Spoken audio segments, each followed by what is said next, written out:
Welcome to AgriMinds, the podcast where we explore the intersections of personal growth and professional success in the ag industry. I'm Kacee, your host. Thank you for joining me as we dive in to the different strategies and insights that will help you level up your life and career.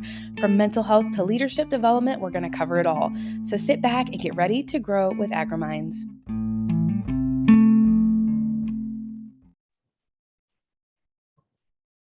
Well, hello. I've got a special guest today, Calli Thorne. She is a coach, speaker, and trainer.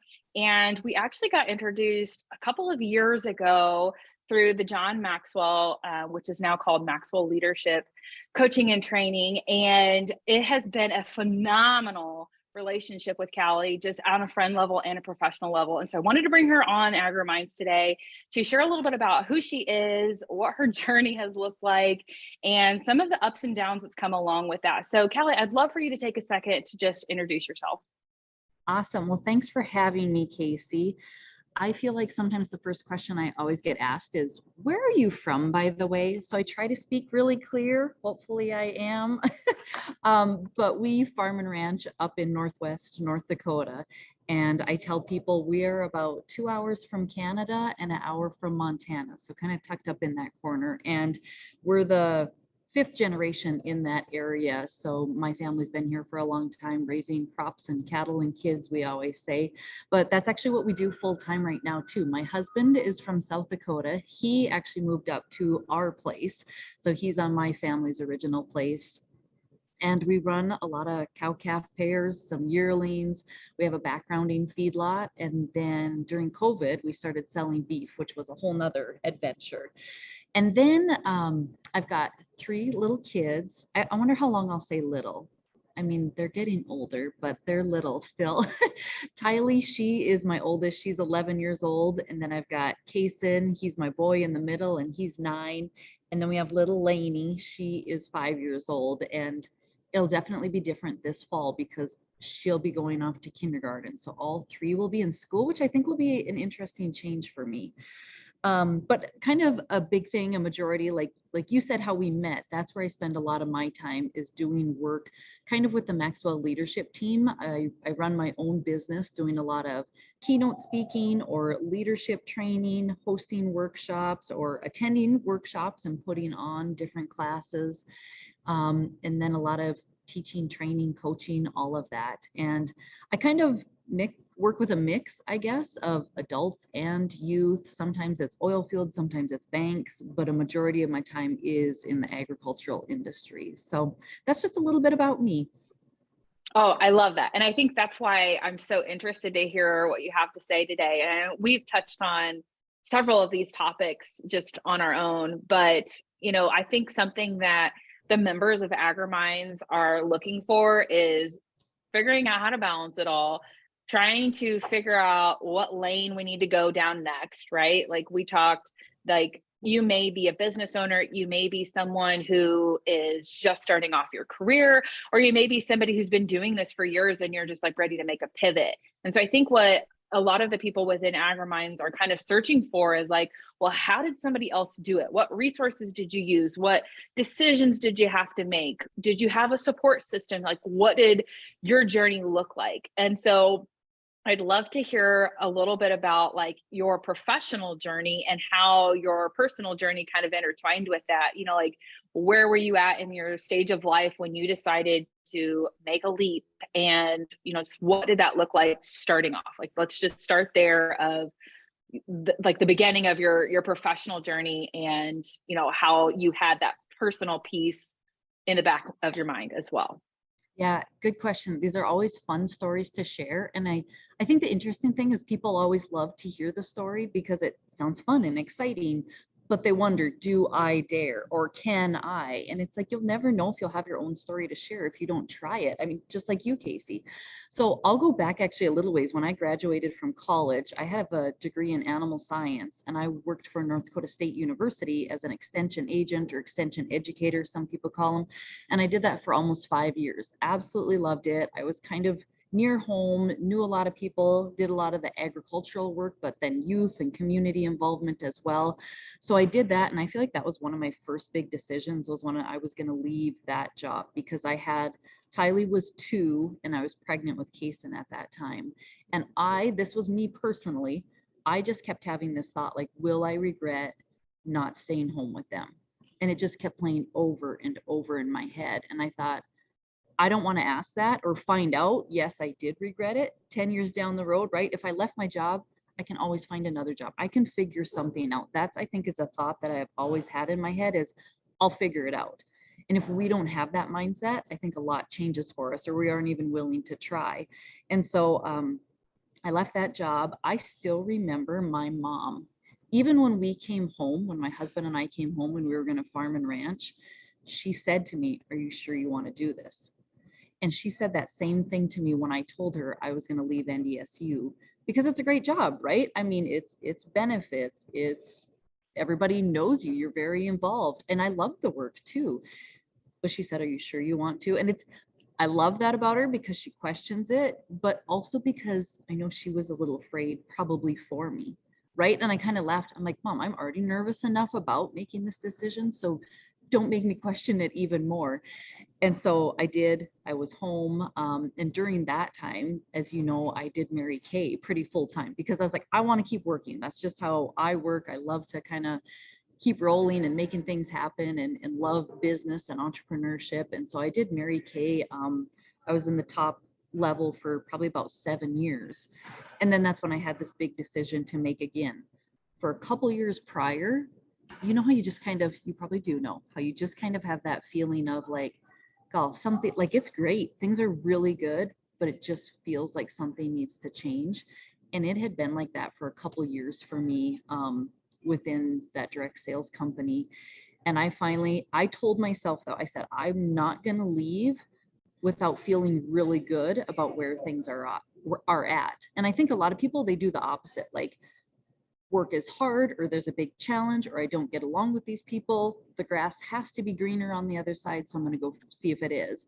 Versus I almost did the opposite. I thought, I'm going to work my tail off and see if I still feel like things aren't right here. And I mean, Mary Kay, you know, you earn the trips. I had diamond rings, I had free cars, like all the things. I had an incredible team, and I still gave it up because I had this thought that there's something else on the other side of that. Like, that's been preparing me for this next thing. And so this story is always funny. People ask how I got with the Maxwell leadership team. I was scrolling on Facebook one night. I had never Googled like the team. I didn't even know that it existed. I wasn't even reading any of John's books at that time or anything. And it was one of those sponsored ads that we all see, of course, as we scroll. And it said, become a speaker, trainer, coach with the Maxwell leadership team. And I thought, he has a team. And those were exactly like the titles that spoke to me: a speaker, a trainer, a coach. And so the rest is kind of history. Had a conversation with them, and my first thought was, this will help me, because I've always loved learning and engaging in that, and personal growth and development. So I thought, if I join the team, I'll have that. And then I thought, number 2, it will help me with my Mary Kay team at that time, because I was still doing that. I'll pass on the training to them and stuff. And then I thought, number 3, and I did not tell people this because I didn't really believe it could come true, but I thought, man, this would be an incredible business to like create it into a business. And that's kind of really what's happened for me the last 3.5, almost 4 years. So I think it's just like anything. You never really know where the road's going to lead or where opportunities are going to arise. But I think if we're looking for them, they show up more often than we expect. Yes. Okay. So I have 5 questions, I think, that stemmed from what you just said. So I think the first one that I'm going to go with is, let's talk about Mary Kay. So I think a lot of the times in agriculture, we have to do things that look like ag. And I think it's becoming more and more, I don't know if popular is the right word, but accepted to diversify. Like, I think we're just now at a point where farmers are accepting that we're diversifying our operations, right? Like, we may have been a very traditional corn and soybean farmer, and now all of a sudden we're doing cover crops. Like, that seems really like, whoa, you're stepping out of the norm here. Like, even just that. But like you said, there are, opportunities that could be presented. Like when you mentioned during COVID, you starting to sell beef, right? Like that's diversifying something that you didn't already have, right? Like you added in a stream of income, you did something that you didn't typically do. Any of that is scary. But when you think about like somebody who's traditionally in the agriculture industry, like I hear the same story of I worked for extension, or I worked as an ag teacher and I took complete left field. Like I hear that so many times, and it's like, whoa, like how did you get like that gumption to be like, this is what I went to school for, this is the route that I took, and I, not that you're in a rut, but like you're on this trajectory, and then all of a sudden you get like this gut instinct to just be like changing gears here. I think that is the most fascinating thing. I've experienced it myself, and it is a wild ride. But so two-part question here. One, did you have any guilt or shame or resentment for doing your Mary Kay business when you're supposed to be like this agriculture person? And I ask that because like being a female within the industry, you almost have to like, I don't know if tailoring yourself is the right word, but you almost feel like you have to fit this mold to be accepted or validated or approved by the masses. Like you have to be able to know this amount of knowledge. You have to look the part sometimes. And you like, I almost felt like I was too girly sometimes when I worked for John Deere, right? Like if I knew that if I were going to go visit these specific dealerships, I needed to dress this way. But if I went to visit these specific dealerships, I needed to dress this way. And, like you almost couldn't be too girly. Otherwise I wouldn't take you seriously enough. And I know that that is still a very real thing that a lot of people like to shove under the rug. But I would love to hear your thoughts on like, did that cross your mind at all? Was that even an issue? Or like, was that a something that you're like, I don't want to tell my agriculture people that this is a side gig that I have? No, that's a good question. And like you said, I feel like it is almost so prevalent. The thoughts, I could almost say the stigma, right?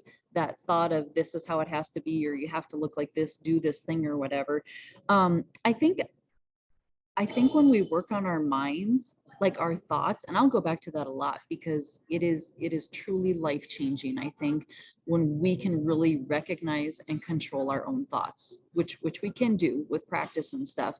But if I had believed all those other thoughts, if I had wanted to think like, this is ridiculous, it's not going to work, we farm and ranch, who does Mary Kay, and the reason I loved Mary Kay was I started using their skincare products in college. Like it was as simple as that. I am actually not a big makeup person. And so I was like, I don't really want to sell that. Let me focus on the skincare and stuff. But I will tell people over and over again how much that company helped me get to where I am today.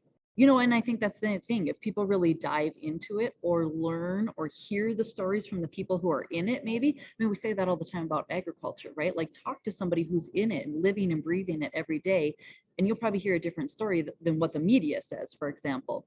I know direct sales can definitely get a bad rap sometimes, but if it wasn't for Mary Kay, I wouldn't be where I am. What they taught me about leadership, I mean, Mary Kay was like one of the biggest leaders ever in history, female leaders, especially at the time she went into cosmetics and skincare. And the things that she was told, her book is fascinating. If people want another good read, Mary Kay's autobiography, because she talks about how she was challenged, how she was actually told, her husband passed away like a day or two before she was supposed to open her company, and her bankers and lawyers told her, don't do this. Like this is going to end up not good for you, like to open the company. And it's been open now for 60 years. And it's like if she hadn't taken that chance. So just learning leadership skills from her and from other women in the company, let alone how to run a business, how to work with a team, how to do all of those things. And so I think it really helped me more than I could ever imagine to get to where I am today. And I think I will never forget, I was at a conference with John Maxwell, and that's one of the things he said from the stage was, where you are right now might just be a stepping stone to guide you to your next thing. And it was at that time I was literally like, oh, so I'd signed up for Maxwell Leadership, right, to do some of that training and work. And I was still doing Mary Kay at the same time. And when he said that, like, it just took this weight off of me and made me think, like, maybe that is what I want to believe. Not what everybody else says I should do, or the things are going well. Why would you ever leave? And all these other thoughts. It's like, okay, Callie, what are you really thinking? What are you really feeling in your heart, in your gut, to what those next steps should be? Yeah, that is super good. And I always try to emphasize, like, I know I use a lot of analogies that come from being a female in the agriculture industry, but AgriMinds is for both men and women. And so I want to share like a similar story of, I had a client that was, I think he was 60 something, and he was this, third generation farmer, and he took over the family farm when he was younger. And if you looked at him, you would think, okay, he's like this rough, tough, like very stereotypical farmer, right? Doesn't talk about emotions, doesn't share that kind of stuff. And he was telling me one day, he's like, like, there's just certain parts of my farming operation that I don't enjoy. Like, I should love every single part of being a farmer, but to be honest with you, I'm super passionate about XYZ. And it was totally non-farm related. I would have never picked that hat or that name, that topic out of a hat for him. Like, it just completely shocked me. And I'm like, well, how come you're not doing more of that? And he's like, well, I'm afraid of what people are going to think. One, it has nothing to do with farming or agriculture, but two, here I am 60 something years old, and I've lived a life that looked like this. And if for some reason I let people know that I'm actually really passionate about XYZ, like, what kind of answers am I going to have to come up with to explain myself or to validate myself? Or like, are people going to think I'm going off the deep end here? Like, he's like, I just feel like I missed my shot to pursue something like that. He's like, I've been in this particular field and doing this particular type of work for so long that I feel like I missed my shot to follow my passion. And I know that that's something that you and I talked about a lot too, of like doing stuff that feels good rather than what looks good to somebody else, or what looks good on paper versus what feels good in your soul, And so I'd love to hear a little bit more about, like, you were doing Mary Kay for a long time. You made the pivot from working for NDSU and you stepped into doing coaching and speaking and training. And on top of that, you and I talked about, like, we didn't pick a niche or a niche, whatever you want to call it. We pick a lane. We're doing so many multifaceted things that are not really related, but are related in a way. I would love to hear your, feedback or suggestions around what would it look like to encourage somebody that is feeling like, I can't make this change because it doesn't look right to everybody else. It doesn't make logical sense on paper, but in my soul, I feel like this is the pivot I need to make. And then also share, like, what your experiences and what your thoughts were as you did that yourself. Mm-hmm. See, in you telling that story about that guy, if I could just say to everybody, right, it's never too late, because that is the story we hear all the time. I'm sure everybody has heard it. You can look at the studies or hear the stories of people. You go visit them on their deathbed, or when they know they're about to pass, and what do? They have regrets on what they didn't try or what they wish they would have done. And we all know that, right? Like, it breaks my heart when you tell that story that he thinks he couldn't do it or whatever. But that's just our thought. Like, you can do these things, and you'll never know how they're going to turn out if you don't try them. They could be the biggest thing. You could have huge impact. I mean, just the fact that people will hold back, or they'll stay in a certain position or doing a certain thing just to please other people, I think is an epidemic that we have going on. It makes me think of, I had a gal that would always send me, like, billing things, invoice type things for our feedlot. And I finally had to tell her one day, because what do they assume about, especially a lot of times, women in agriculture? We do the book work. And I do not touch it. I don't even do my own book work for my own businesses. We have it hired out. Why? Because it is not my gifting. It's not my gifts or talents. I get frustrated when I work on those things. And so there's just certain things where, like you said, you have to recognize what fills your cup, what's fun. Do I have challenging days still and uncomfortable days? Of course, that's life. But when we can learn, I often teach people it's 50-50. Life is going to be 50% fun and great and all these awesome things coming your way. And then it's going to be 50% hard and challenging and sad and struggle. And that is life. And I think once people can get a grip on that, but then understand how to handle both sides, they can be so much more productive and enjoy their life. So something that CJ had told me, I think that has always helped me with my business is he said, especially when I would be frustrated or trying to make a decision, like, what do I do here? Or I think I should do this, or maybe I should do that, because I've always got ideas. And he's like, Calli, just keep doing what you're doing and let it evolve. And that word has never like left me, just letting things evolve, because they're constantly evolving one way or another. Because sometimes when I first started, especially about 3.5 years ago, I had this huge opportunity to go into schools, and I'm still doing that. This was my 3rd year. I just finished up going in doing youth training leadership. I mean, it's just like a small chunk of what I do, but yet it's a very big and impactful area. So I do schools up where we are.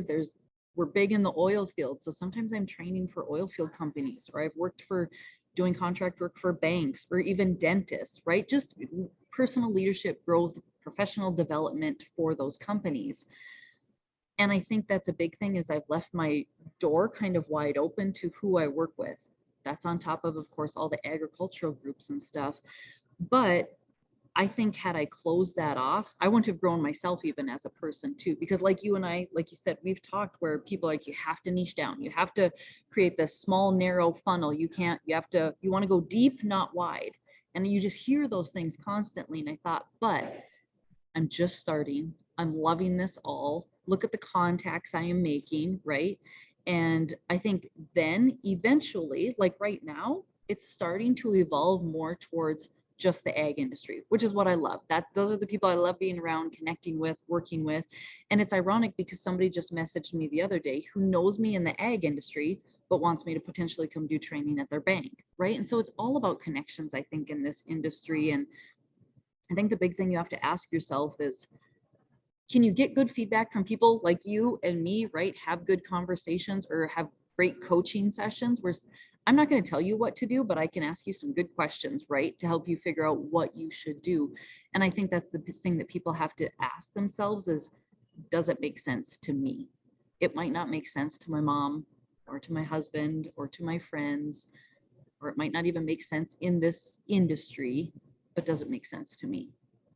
Yeah, that's good. And gosh, okay, again, 10 questions stemming from this that I wish we could, like, I don't even know how to approach this. But so when you're like a multi-faceted, multi-passionate person, you are dimming areas of your life and of yourself when you follow that one lane. And that was something that I struggled with for a really long time, because yes, I'm passionate about agriculture, but does that mean I have to be passionate about walking fields? I'm not passionate about walking fields. And just because I'm obsessed with the agriculture industry, does that mean that I want to be a full-time farmer? I don't think so right now, because first of all, there's a lot of things that don't align with where I want my life to be. I want to be able to have my say in it and not have to depend on my parents' opinion first. So like, it's still their farm technically. So if I wanted to start my own, am I in a position where I want to take on a crap ton of debt right now? No. So like, there's just a lot of factors that play into that, but that doesn't mean that I don't care about ag. So how do I still contribute to this industry, still follow a passion of mine, but not just pick one thing? Like, I can be really passionate about mental health in ag. I can be really passionate about leadership. I can be really passionate about Broadway and music at the same time too. Like, that's the thing. It's like, you don't have to just be in one place, like that's where that Mary Kay question stemmed from, is like, I can be passionate about people in ag and still want to look good and still take care of my skin and still explore different makeups. And I'm not, that's a whole different thing, but I'm just saying, like, you don't have to just fit into one box. You can follow what feels good. And you also talked about like your gifts, right? Like, I hire my bookkeeping out because like, it's just not something that I have any desire to do. And, we talked about Working Genius and how like I am the wanderer discerner. I can come up with ideas and I can put content created, together and make it look good. And I can say, yes, that was a good idea, or no, that wasn't. But to actually go out and implement is sometimes difficult for me. I wouldn't say a frustration. It's a competency where it's like, if I do it, okay. But if I do too much of it, I have to balance that out and I have to do something else to fill my cup back up. And I'm aware of it and I know it. And I think that's so, interesting to hear you call out, because a lot of women are, like you said, like we are assumed to be the people who do the books, right? Like I went to a meeting the other day and it was me and about 7 other guys. And they're like, hey, Kacee, can you take notes for us? Why would you, like, if you knew anything about me, you would know I hate taking notes. Like, absolutely despise it. But I'm always the person that has to take notes because I'm always the female and it always gets pushed off on me. And apparently I have really great handwriting compared to the rest of the guys, which I think is BS. But anyway, like I've just gotten good at taking notes because it's something I had to do, not because I enjoy it, but I've pushed through those things. And, if I had the choice to say, actually, I don't want to be the person taking notes, I think so-and-so should take them because she loves taking notes and she knows how to categorize and keep up and shorthand and all the things, like, and it's a more productive thing for her to take it than it is for me. I can be more productive speaking out loud and brainstorming out loud, being that wanderer, that's my genius, than it is to quiet my thoughts so I can capture what everybody else is saying. Right. And I think it's just having the awareness around that so you can communicate. Instead, I could be really frustrated in that meeting taking notes, or I could be filling my cup up by being the person that somebody is capturing notes from. Mm-hmm. And so like just being aware of it, I think is huge. And like I said, I think it's great that you're calling that out and are aware of, like, that's something that I don't have any desire to do, even though typically people assume that that should be my role and I should enjoy doing it. Mm-hmm. And I think, can I just add to that? Because this is the thing I get sometimes when I'm working with companies or organizations too. As much as we're talking about this, you and I are entrepreneurs, right? We run our own businesses too. So there's that fine line of, I really do get to call the shots. I can decide. Yesterday, I think I checked email once, and then I got nervous because it was nighttime, and I'm like, oh gosh, I really didn't check my email yesterday. I was mowing the lawn, we were planting flowers, doing all of these things on a Tuesday. But then I often hear people think about, well, that's not my responsibility. I don't have to do that when they work for other companies too. And so there's that fine line of like knowing what your gifts and talents are and what you're good at. But there are plenty of days where I do work that I don't want to too. And I think there's just, that comes from a work ethic and out of respect thing too, that people have to keep in mind. And I only bring that up because sometimes people take what I'm saying, you're saying, and they're like, well, I am going to tell my boss that I don't like to do that. And it's like, oh no, we have responsibility. Like every day we have things that we don't enjoy that much. That's just there's work presented to us, right? But then it's like, okay, but also, is there somebody, I mean, that's where your working genius is so helpful, is, okay, maybe Katie really likes to do this sort of thing, and her and I can switch a couple roles or something, for example. So finding, like, sitting back and really thinking like, okay, yes, I like to do this, but I also know I have to do this and it's hard, and that's okay because I can do hard things or uncomfortable things. Yeah, that's so good. And I shared with you before the call a little bit about the outline of what the 12 weeks are going to consist of with Agriminds. And in week 5, that subject is to push through, to pivot, or to pause, and trying to figure out, like, in this particular task or in this particular role or in this particular season of life, like, should I just be pushing through, even though it's not something I'm enjoying or it feels hard? Should I push through, or should I evaluate where I am and pivot? Or does it make sense for me to just chill out and just, like you said, let something evolve naturally and let it do its thing, and not just like panic because it's not giving you the immediate result? Maybe it does make sense for you to just pause for a moment and let things be, so that way you can really evaluate what the right next step is. And I think that that's super important too. And it's a hard thing. It's interesting because people always go to other people too, right? Which I'm not saying that's a bad thing. There can be a lot of usefulness in that when we go ask other people, what do you think I should do? Especially people that you respect and look up to, or they've maybe experienced it as well and stuff too. But a lot of that comes, I mean, for me personally, making those big decisions, as hard as it is for me, sometimes it's quiet time, like just slowing down to get quiet and asking for some other guidance on, okay, what are my next steps, right? Versus me thinking I'm the one in control of everything, when reality is I don't think I am.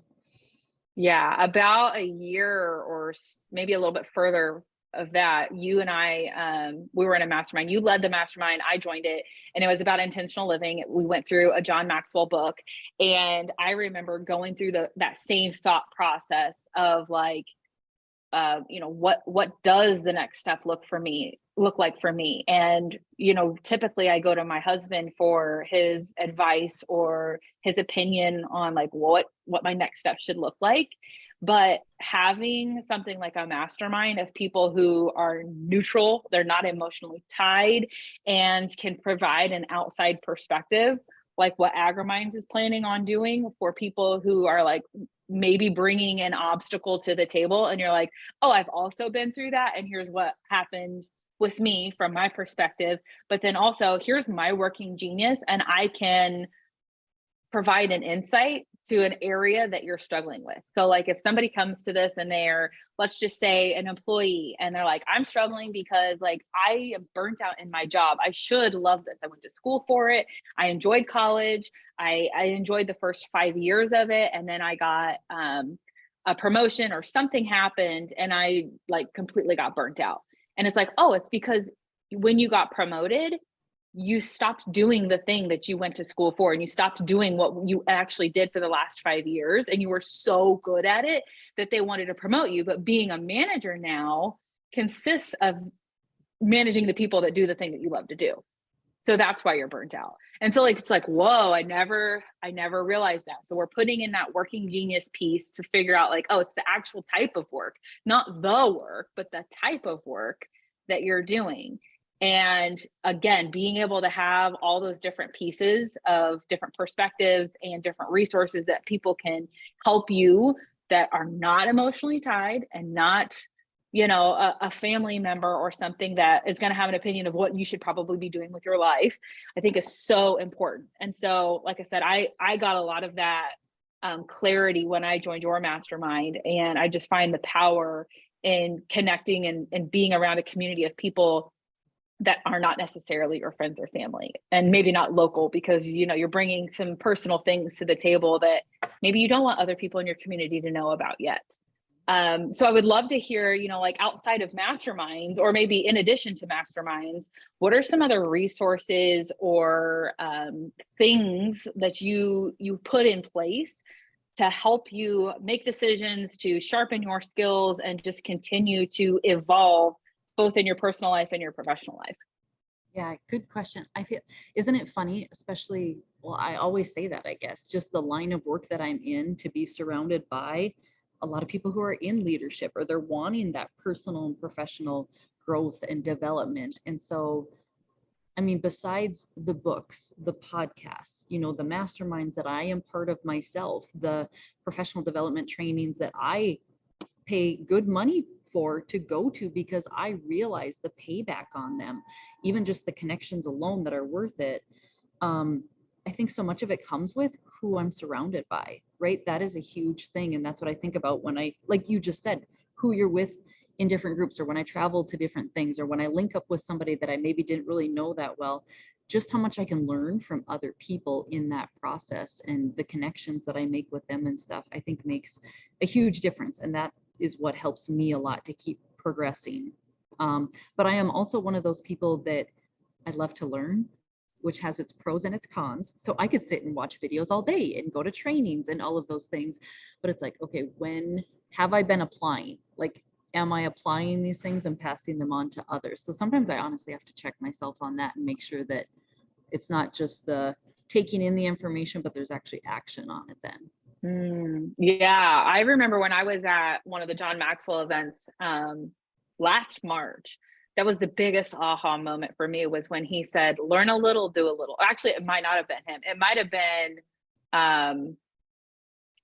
maybe it wasn't him. I don't remember. Anyway, yeah, learn a little, do a little. And I am also a lifetime learner. And I think that intimidates people because I'm always asking like, well, why do we do that? Oh, cool. Like, have you thought about this? Like, and I'm just constantly analyzing stuff because I want to learn how to do better. I want things to go better. I want to be better.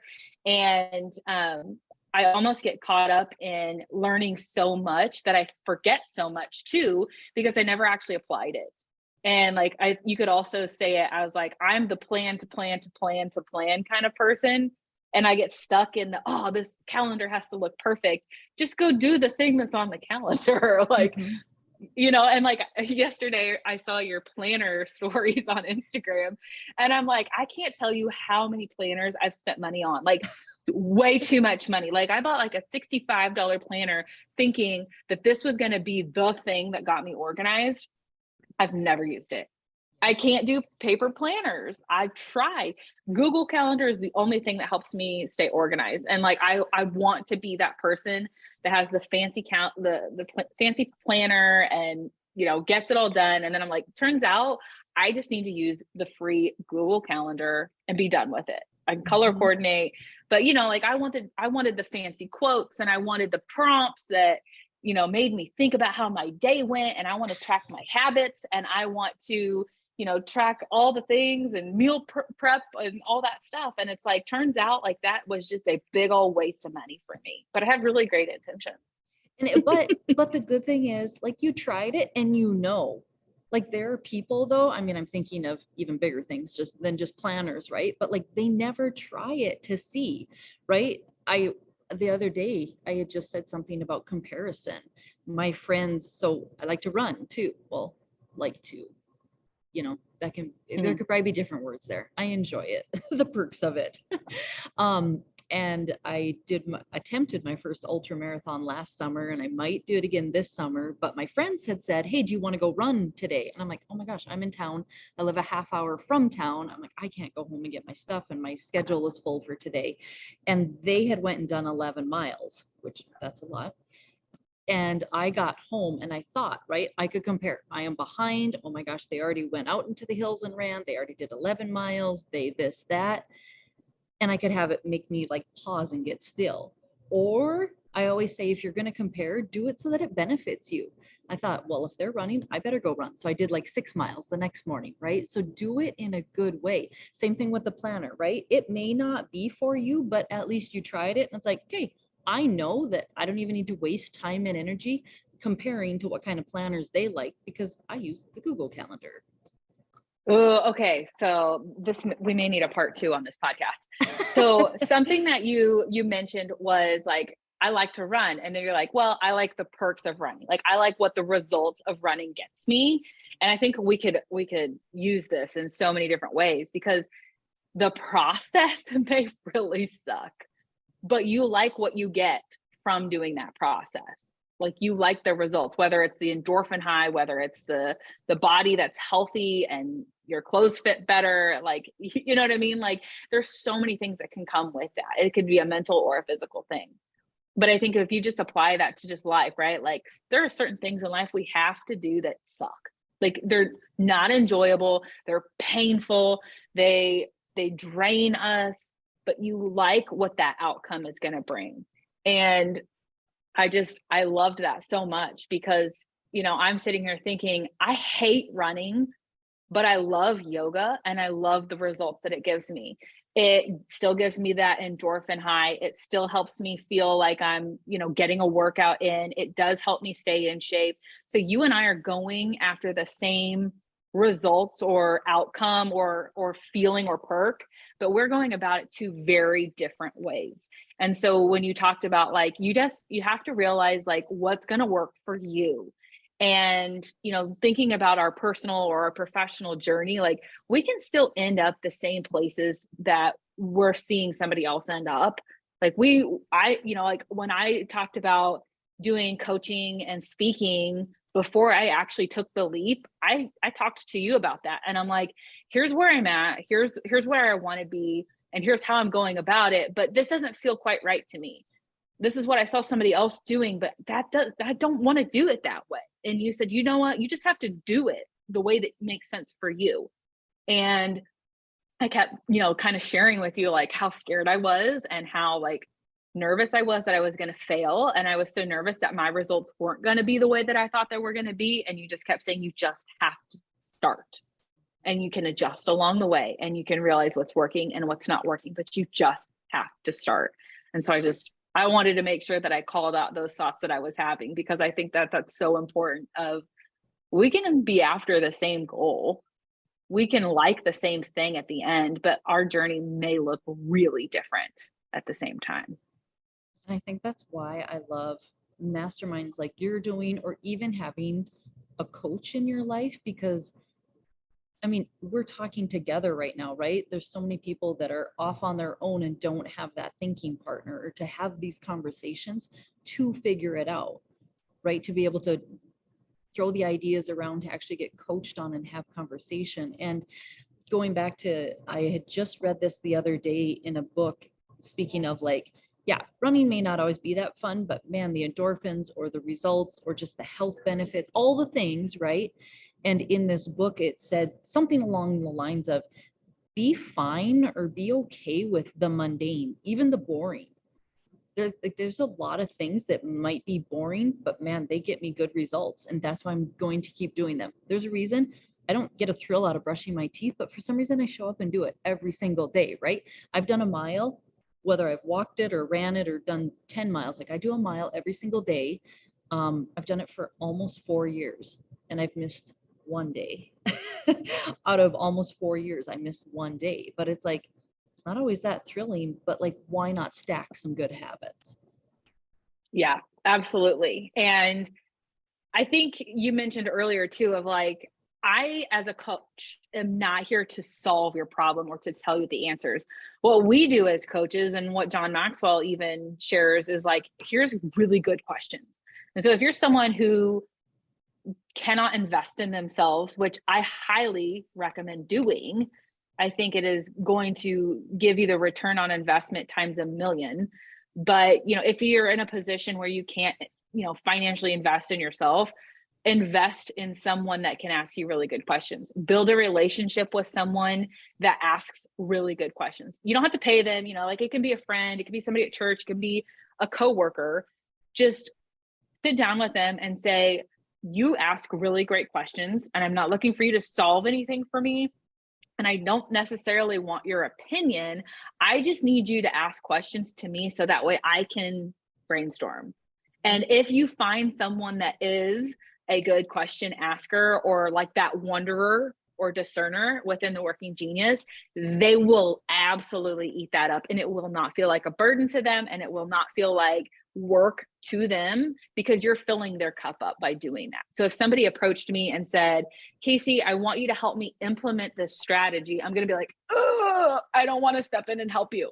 But if somebody came up to me and said, Kacee, I just want you to ask me some questions, I want your opinion, or I want your advice, or I want you to help me think through something, absolutely, let's go. But I think it's really important to preface exactly and put context around exactly what you're looking for.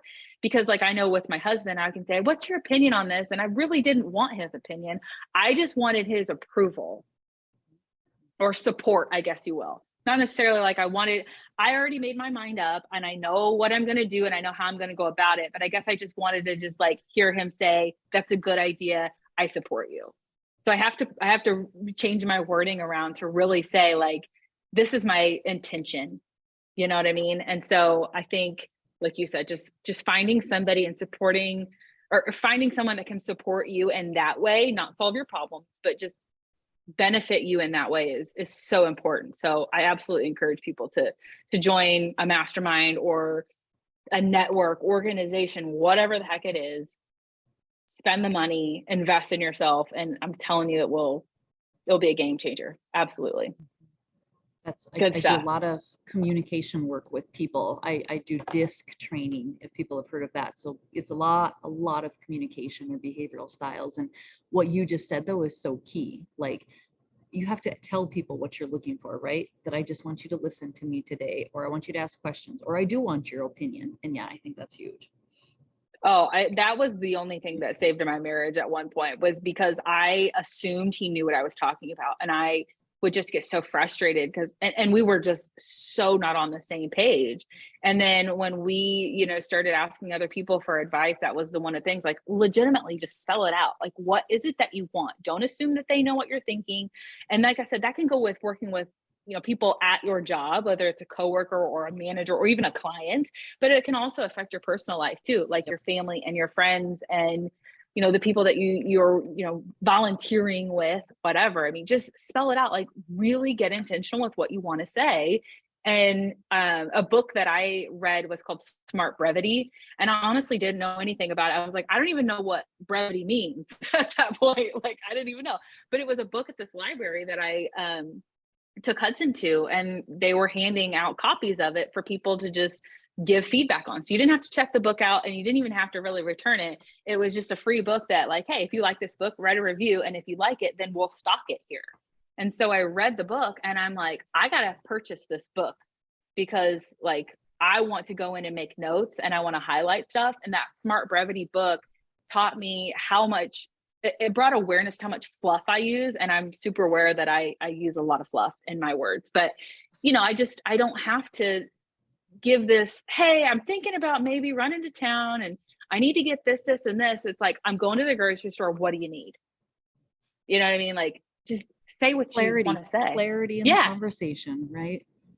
Yeah. So it's absolutely a work in progress. I am not perfect by any means, but anyway, I thought that was just a good resource. But okay, well, this has been phenomenal. I took a ton of notes talking with you, Calli, and honestly, I may end up needing to do a part 2 with you. But if someone wants to follow along with you on Instagram, if they want to utilize your services, tell people where they can find you and what you offer, because somebody may be listening to this that's like, oh, that is exactly what I've been looking for, either in my personal life or, you know, to bring into my company. Tell us about what you offer and how they can utilize it. Right. So a lot of different offerings. I'll start by saying we don't ship our beef. Let me start with that. If you're only if you're local, you can get beef. But as far as my Maxwell work and what I'm doing there with leaders and stuff, I do work with a lot of groups, organizations, teams, companies, and offering training, whether it's communication, doing DISC, it's some sort of personal professional development within their team that's fun.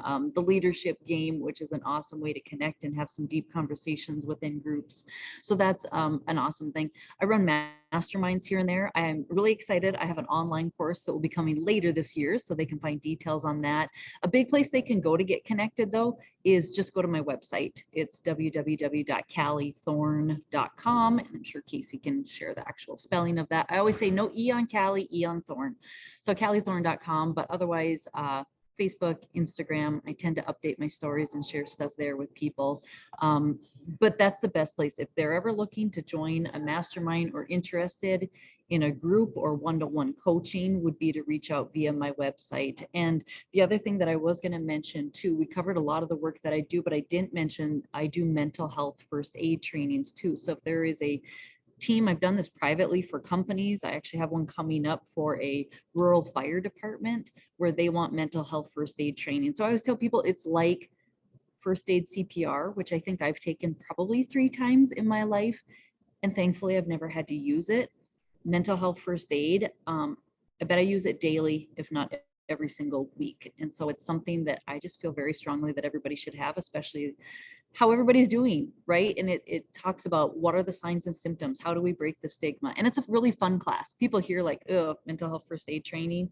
It doesn't sound like real exciting, but we have a lot of fun with it. There's videos, activities, and a lot of learning in those classes. So if anybody's interested or wants more info on that, they can reach out to me from my website too. Yeah, I love that. And I just remembered a while back, somebody had messaged me, because I think you're either the second or third coach that I've interviewed for AgriMinds. And they're like, well, aren't they competition of yours? And I'm like, we both coach and we both have masterminds, yes.